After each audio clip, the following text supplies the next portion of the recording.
오늘은 아브라함처럼 제단을 쌓으라라는 제목 가지고 말씀을 드립니다.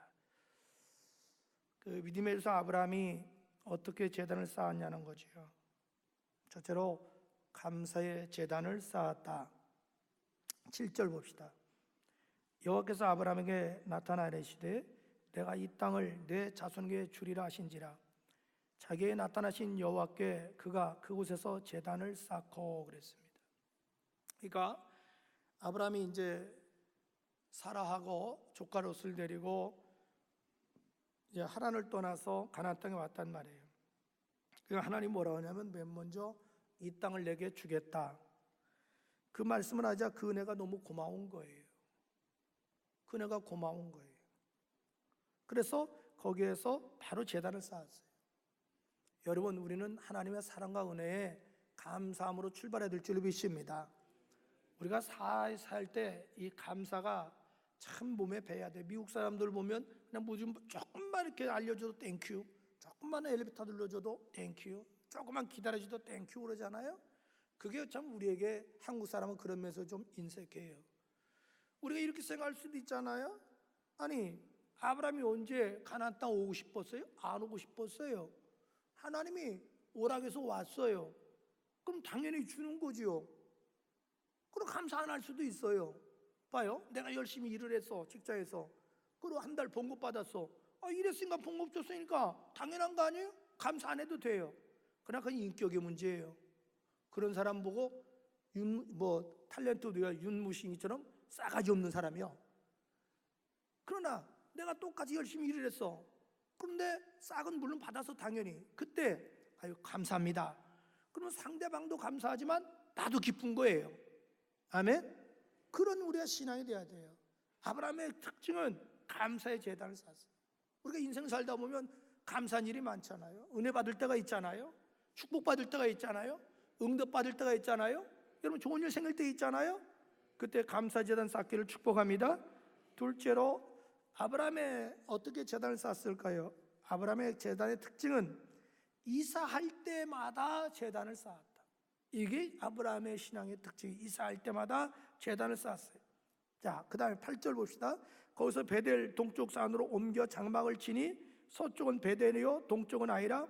그가 그곳에서 여호와께 제단을 쌓고 여호와 이름을 부르더니. 여기 보니까 그가 이제 이사했어요. 또 뭐 이사했으면 환경 따라 이사했겠죠. 어떤 사정이 있었어요. 그런데 이사한 곳 가서는 제단을 쌓고 거기에서 하나님의 이름을 불렀어요. 자, 13장 4절 보세요. 이제 아브라함이 애굽으로 내려갔어요. 기근 때문에 다시 올라왔어요. 올라와서 13장 4절 시작. 그가 처음으로 제단을 쌓은 곳이라 그가 거기서 여호와 이름을 불렀더라. 내려갔다 와서 또 하나님께 제단을 쌓는 거예요. 그 다음에 18절 보세요. 13장 18절 시작. 이에 아브라함이 장막을 옮겨 헤브론에 있는 마므레 상수리 숲풀에 이르러 거주하면서 거기서 여호와를 위하여 제단을 쌓았더라. 할렐루야. 가는 곳마다 이사 갈 때마다 제단을 쌓는 거예요.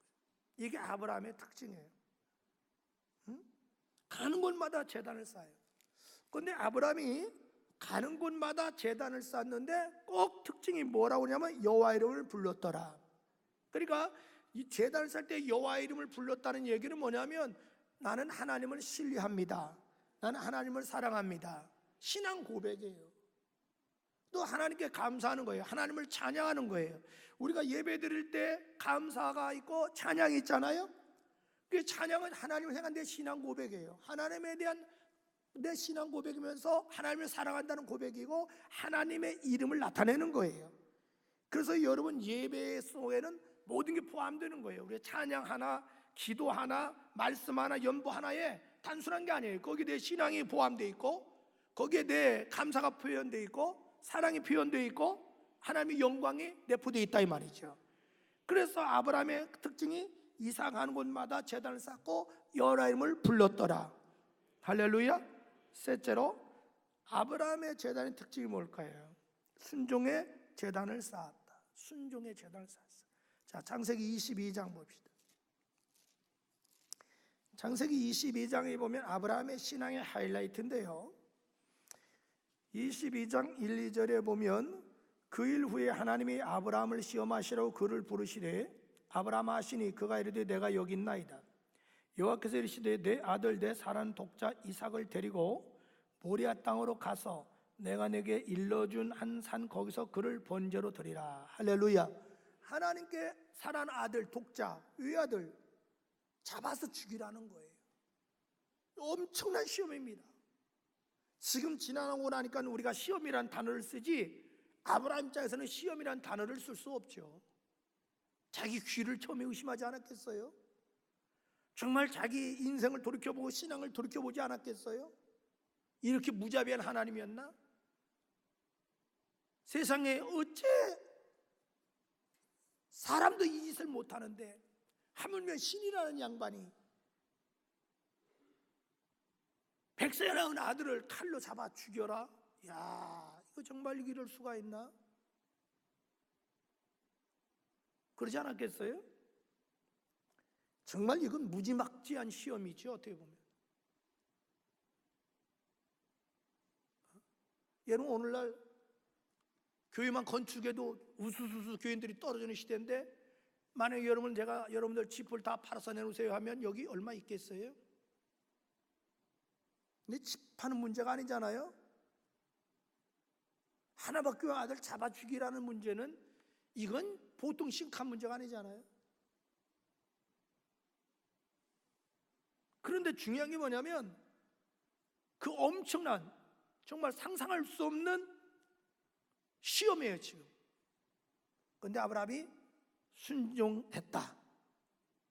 순종의 재단을 쌓아요. 그래서 3절에 보세요. 아브라함이 아침에 일찍 일어나 나귀 안장을 지우고 두 종과 그의 아들 이삭을 데리고 번제에 쓸 나무를 쪼개어 가지고 떠나 하나님이 자기 일러준 곳으로 가더니. 그래요. 가요. 순종해요. 여러분, 참 진정한 예배에는 순종이 있어야 될 줄로 믿습니다. 여러분, 순종하려면요 내가 죽어야 돼요. 내가 살지 않으면 순종이 안 돼요. 내 생각, 내 고집, 내 뜻이 있는 사람은 절대 순종 안 해요. 근데 사실은 벼도 익을수록 고개 숙여진다고요. 과일도 열매가 많이 맺으면 밑으로 처지듯이 신앙과 인격이 성숙한 사람이 오히려 순종해요. 되게 벼도 쭉저희가 밭밭이 쓰듯이 신앙과 인격이 성숙하지 못한 사람이 자기가 강해요. 그리고 죄송하지만 어렸을 때 너무나 상처가 있다든지 지금도 막 상처가 있다든지 남보다 못 배우든지 가진 거 없을수록 불순종하는 자에게 많아요. 자기 자존심 상한다고 생각하는 거예요, 순종하면. 그런데 아니에요. 정말 오히려 성숙한 사람이 순종할 줄 아는 거예요. 왜? 그 인격이 그만큼 무르익었다는 얘기예요. 근데 참 이삭이 그냥 바로 즉시 순종하는 거예요. 그건 나를 이겼다는 얘기예요. 나를 이겼다는 얘기예요. 나를 이기지 않고는 순종이 안 돼요. 그래서 예수님이 제자들을 얘기할 때 아무든지 나를 따르려거든 자기를 부인하고, 이 말부터 얘기하는 거예요. 자기를 부인하고 그랬어요. 나를 따르려거든 자기를 부인하고 제 십자를 지고 나를 따를 것이니라. 나를 부인해야 된다는 거예요. 내가 십자에 죽은 것처럼 네가 네 자신을 죽이라는 거예요, 십자가 앞에. 그래야 나를 따를 수 있다. 그래서 아브라함의 제단의 특징은 순종의 제단을 쌓았다. 여러분, 그런데 이 순종이 보통 순종이 아니고요, 하나밖에 없는 아들, 그것도 유학 보내는 것도 아니고 주의종으로 바치는 것도 아니고 짐승을 잡듯이 무자비하게 부모가, 아버지가 목을 따가지고 세상에 지 자식 배를 갈라가지고 창자 다 꺼내놓고, 요즘도 이런 가끔가다 있잖아요. 상상할 수 없는 일이. 막 몸을 칼로 난도질을 잘라야 돼요. 그래가지고 그걸 불로 태워 죽여야 돼요. 이야, 이건 뭐 살인마 중에 대살인마죠. 이렇게 해서 드리라는 거예요. 그런데 정말 아브라함은 자기 아들 이삭을 그렇게 드리려고 해요. 그래서 성경에 보면 10절 볼까요? 10절 22장 10절 손을 내밀어 칼을 잡고 그 아들 잡으려 하니. 할렐루야. 희생이에요. 희생의 제단을 쌓아요. 여러분, 참된 예배는 희생이 있어야 돼요. 희생이 없는 참된 예배는 있을 수 없어요. 주님이 우리를 사랑하니까 독생자 외아들을 보내주시고 그 아들 죽이시잖아요. 그 아들 죽이시잖아요. 참된 예배는 희생이 있어야 돼요. 그래서 배다리 마리아가 예수님 사랑하니까 누가 시키지 않아도 자원에서 옥합을 깨트리잖아요.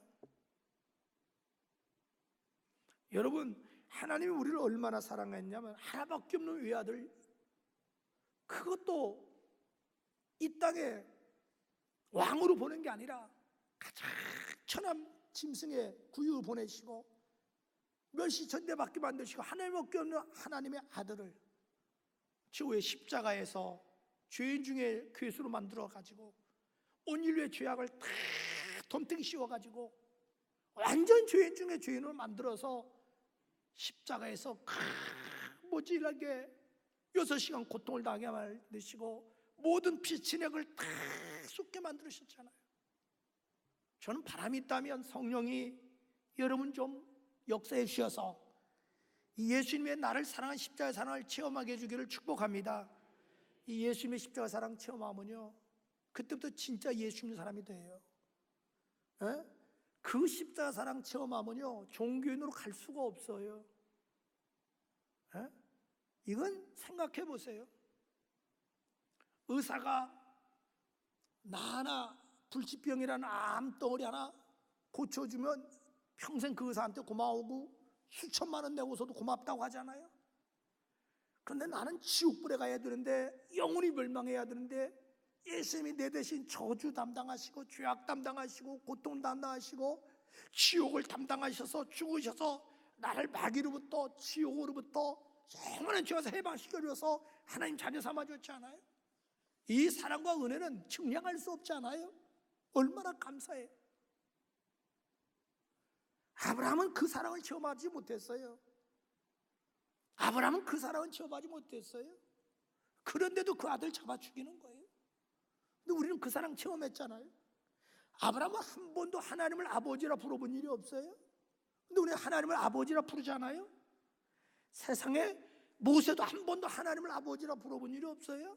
우리는 아버지라 부르잖아요. 다윗도 한 번도 하나님을 아버지라 부른 일이 없어요. 우리는 하나님을 아버지라 부르잖아요. 얼마나 감사해요. 그래서 정말 여러분, 우리가 예배드릴 때 희생정신 가지고 예배드려야 될 줄 믿습니다. 그래서 아브라함이요, 감사 제단 쌓고 순종의 제단을 쌓고 희생의 제단을 쌓고 가늠하다 제단을 쌓고 여호와 이름을 불렀어요. 그랬더니 하나님이 아브라함이 제단을 쌓자 어떤 복을 주셨느냐? 첫째로 인정하는 복을 주셨어요. 자, 22장 12절 보세요. 밑에 12절 끝에, 자, 내게 아끼지 아니하였으니 네 독자라도, 네 아들, 내 독자란 얘기합니다. 분명히 내 아들, 내 독자까지도 내게 아끼지 아니하였으니 내가 이제야 내가 하나님을 경외하는 줄을 아노라. 할렐루야. 여러분, 저는 여러분이 인정받는 자 되기를 축복합니다. 하나님 앞에 인정받고 사람에게 인정받아야 돼요. 그래서 초대교회 7 안수집사 세울 때도 칭찬 듣는 자, 이게 굉장히 중요해요. 칭찬 듣는 자면 인정받는 자 되라. 하나님이 제단을 쌓은 아브라함이 어떤 복을 줬느냐? 여호와의 이레의 복을 주셨어요. 22장 14절 보십시오. 아브라함이 그 땅 이름을 여호와 이레라 하였으므로 오늘날까지 사람들이 이기를 여호와 산에서 준비되리라 하더라. 할렐루야. 하나님이 준비한 복을 주셨어요. 여러분, 지금 천국은요, 여러분 창고에 엄청난 축복이 있는데 안 찾아가서 그래요. 하나님은 막 우리에게 복을 주시려고 막 쌓아놓고 있어요. 그런데 안 찾아가는 거예요. 마치 분신물 안 찾아가듯이. 그러니까 하늘나라 가면 지금도 여러분이 찾아가지 않은 복이 산더미처럼 쌓여 있는 거예요. 나중에 하늘나라 가면 변명할 것이 없어요. 주려고 해도 네가 그릇이 안 돼서 못 줬다는 거지. 어? 참 우리 하나님은 성경에 그러잖아요. 바울이 로마서 8장에 자기 아들도 아끼지 아니하시고 내어주신 이가 어찌 그 아들과 함께 너에게 모든 걸 선물로 주시지 않겠느냐. 할렐루야. 독상자 외아들까지 주신 분이신데, 이까지 우주의 별, 셀 수 없는 별 중에 지구는 조그만 별 하나에 불과해요. 이 우주에 셀 수 없는 별이 다 하나님 것인데, 온 세상 것이 하나님 건데 뭘 못 주겠어요? 외아들까지 줬는데. 근데 우리가 그릇이 안 돼서 못 주는 거예요. 그런데 아브라함은 딱 된 거야. 아브라함이 그러니까 막 하나님 복을 주시는 거야. 준비하는 거야. 제단을 쌓고 아브라함이 세 번째 어떤 복을 받았느냐? 후손이 번성하는 복을 받았습니다. 17절 보세요. 내가 내게 큰 복을 주고 내 씨로 크게 번성하여 하늘의 별과 같고 바닷가의 모래와 같게 하리니 내 씨가 그 대적의 성문을 차지하리라. 할렐루야. 내 후손을 내가 책임지고 번성케 주겠다. 애비가 자라니까 후대가 복을 받는 거예요. 아브라함은 개척자였어요. 힘들죠, 개척자는 언제나. 그런데 그 이삭은 편안했어요. 에서도 사실은 축복받았어요. 야곱은 지가 복을 차버리고 도망가서 문제가 됐지만, 하나님께서 내가 네 씨에게 축복해주고 번성해주리라. 그래서 그 후손에서 메시아가 나왔어요. 다윗 같은 사람이 나왔어요. 할렐루야. 네 후손을 내가 번성해주겠다. 제단에서는 아브라함이 받은 네 번째 복은 뭐냐면, 네 후손을 통하여 천하 만민이 복을 받게 해주시겠다. 자, 18절 보세요. 22장 18절. 내 씨로 말미암아 천하 만민이 복을 받으리라. 할렐루야. 그러면서 이렇게 말하면, 이는 내가 나의 말을 준행하였다. 내 씨로 말미암아 천하 만민이 복을 받게 해주겠다. 다시 말해서 내가 너를 축복의 통로로 사용해 주겠다. 할렐루야. 여러분 보세요. 야곱 때문에 라반이 복을 받아요. 그래서 나중에는 야곱이 자기 외삼촌이 자기를 10번이나 속이고 임금을 떼먹으니까 나 이제 고향에 돌아가겠다고 해요. 그때에 라반이 손을 잡고 사정사정 빌어요. 중요한 얘기를 해요. 하나님께서 너 때문에 나에게 복을 준 거 내가 안다. 기가 막힌 거예요. 너 때문에 하나님이 나에게 복을 준 거 내가 안다. 그래 제발 가지 마라. 이제 내 임금 떼먹지 않겠다. 그리고 재계약을 하잖아요. 전 여러분이 그렇게 되기를 축복합니다. 여러분 요셉을 보세요. 아니 보디발이 보니까 어디에서 말이야 소년 한 녀석이 이렇게 팔려와서 노예로 샀어. 별로 관심이 없죠. 어차피 뭐 수십 명의 노예가 있는데. 근데 뭐가 이상해요. 이 녀석이 하는 것마다 귀여운 짓만 한단 말이에요. 그런데 이상한 것은 요셉이 하는 것마다 잘 되는 거예요. 가만히 보니까 이게 복덩어리라. 성경에 보니까 보았더라 그랬어요. 보았어요. 눈에 보이는 거예요. 그러니까 그 많은 저 종 중에서도 요셉을 뭘로 세우느냐? 가정 총무로 세우는 거예요. 다 맡기는 거예요. 야, 이런 복덩어리가 굴러왔다는 거지. 여러분 어디 가도 우리 예수 믿는 사람이 그런 사람이 되어야 될 줄 믿습니다. 너 때문에 우리 회사가 잘 된 건 내가 아노라. 너 때문에 지금 우리 과가 잘 되고 우리 부서가 잘 되는 건 내가 안다. 너 때문에 우리 집 이상의 장사가 잘 돼. 그러니 내가 더 줄게. 제발 가지마. 가지마오 그래야지. 아유 저 인생 저거 언제 왔나? 아유 저 인생 왜 가지도 않아. 저렇게 속 썩여. 저것도 하면 좋아. 저 인생 저거.